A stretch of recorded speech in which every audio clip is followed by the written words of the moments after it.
So dahil lumabas ng gas na to ron sa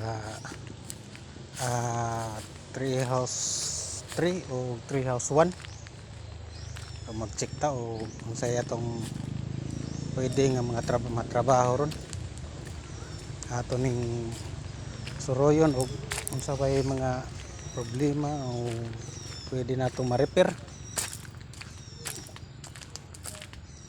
Mao ni ang atong dalan padulong sa tree house 2, tree house 1, tree house 3. So kung kailangan pa nimong naog dinhi sa dalan padulong sa sapa, kaya atong tree house nga na pahamunutangan sa atong tree house na adre sa dool sa sapa.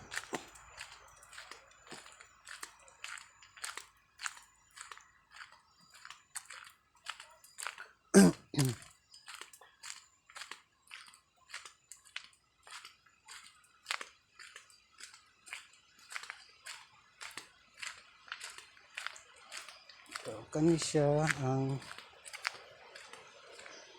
tree house 3, so na mo-accommodate rin siya og duha ka tawo.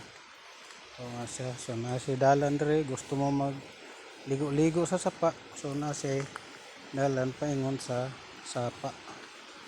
So na siya, so nabidyohan naman ako ni may upload na ko aning view niya sa sulod. So diri ta sa tree house 1.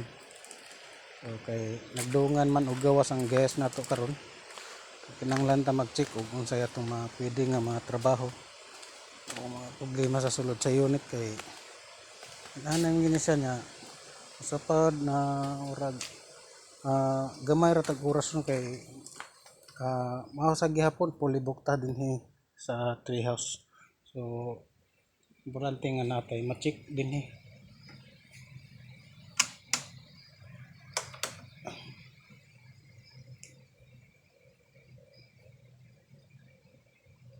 So mo ni atong tree house 1.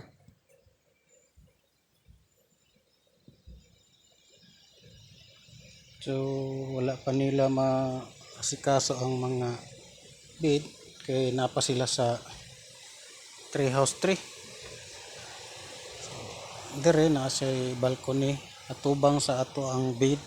So dungaw gyapon siya sa sapa. Una si sapa sa ubos. Dire arita sa gikan sa bed.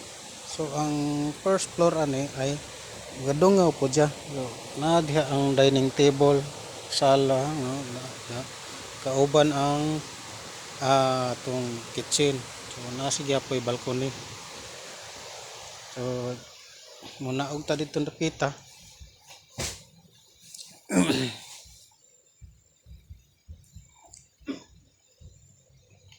Diri nga area